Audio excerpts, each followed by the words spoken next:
ayan mga probinsya, kukuha kami ngayon ng baboy.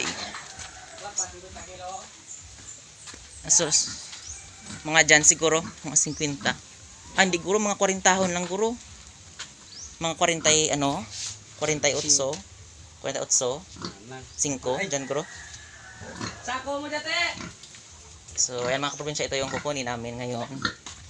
Ayan.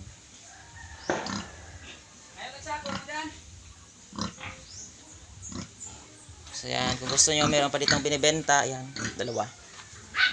Ito pa. At ito. Ayan. So ito kukunin nila itong mga kaprobinsya parang pang lechon. Baka gawin nilang lechon sa New Year. Ayan.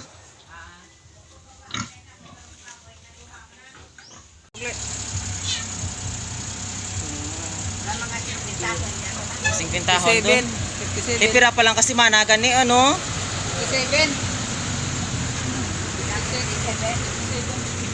7 kilos.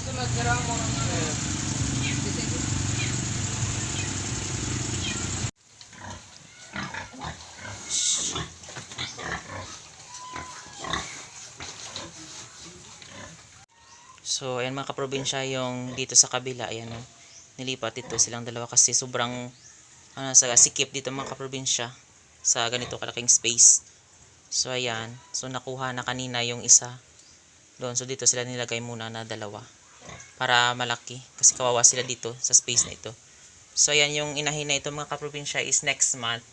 Maano na to manganganak. So, dito lang muna nilagay para kapag manganak siya is ilipat dito ulit. So baka mabenta na rin ito, yung dalawa na ito mga kaprobinsya.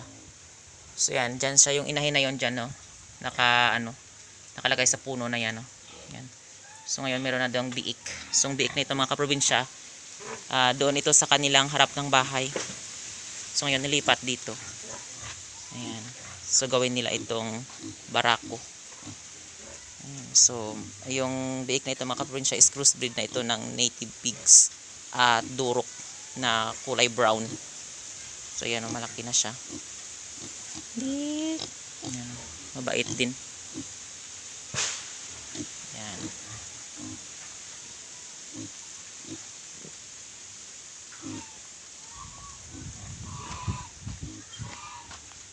So yan.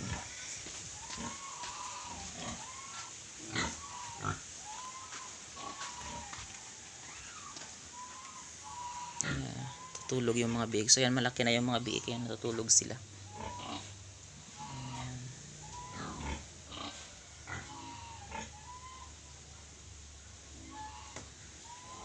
So yan, tulog din yung ina.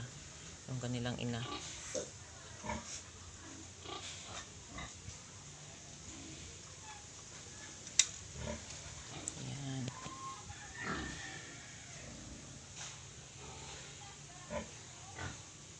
So ayan mga kaprobinsya, ngayon wala dito yung barako namin kasi merong nagpapabulog. So kinuha nila kahapon, ayan. So ngayon wala dito. So doon pa yon sa sa binubulugan niya. Siguro mga bukas pa kaibalik na kukunin na namin doon. Yan kasi dalawa yung bubulugan niya doon eh. So ayan. So ayan. So kanina pa ako na nakapakain sa kanila. So ayan ngayon no. Ayan. Hindi na sila umiiyak kasi busog sila ngayon mga kaprobinsya.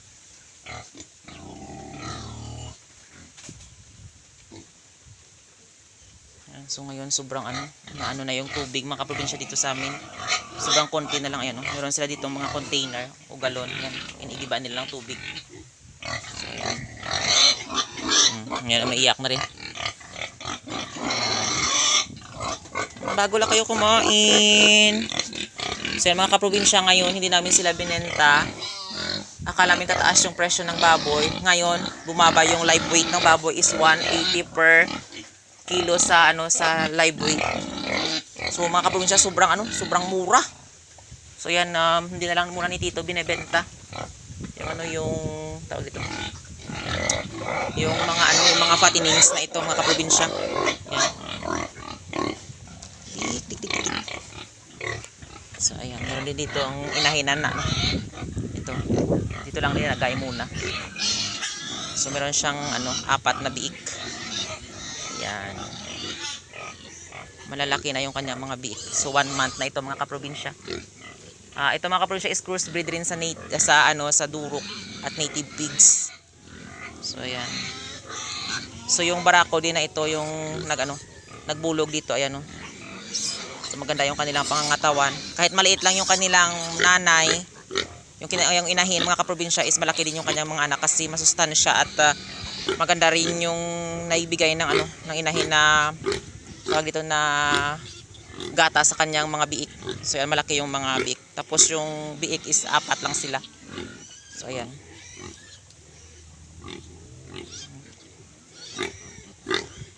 So yan talaga mga kaprobinsya kapag kahit native na yung baboy mo, ganyan kanito dito native. So kapag yung barako is na crossbreed na rin na sa mga lalakihing baboy, yung kaniyang mga anak mga kaprobinsya is malaki din. Yung yung paglaki ng kanyang mga anak kasi hindi na sila pure na native eh. So ayan. So mga ganito mga kaprobinsya is nandiyan na rin sa mga 5'5" yung biik. So ngayon dito sa amin yung hyper na baboy mga kaprobinsya na biik is 6'5" to 6,000. Yung hyper na yun mga kaprobinsya. Pero dito sa amin yung mga native, mga ganyan 5,000 to 5,500. Depende na rin sa bintahan mga kaprobinsya dito. Pero yung yung live weight sobrang mura. Kubuti na lang mga kaprobinsya yung nagkuha ng baboy na yun kanina is nag 200 per kilo sa live weight kasi mga kaprobinsya is for lechonin yun eh. So ayan, tapos gusto niya talaga yung native. So pero kapag ibenta mo yung mga malaki na mga baboy na yan mga kaprobinsya doon sa sa bayan na sila kukuha dito is 180 per kilo lang sa live weight. So sobrang mura. Sobrang mahal ngayon ng feeds. Tag 2,000 yung yung isang sako. Grabe talaga.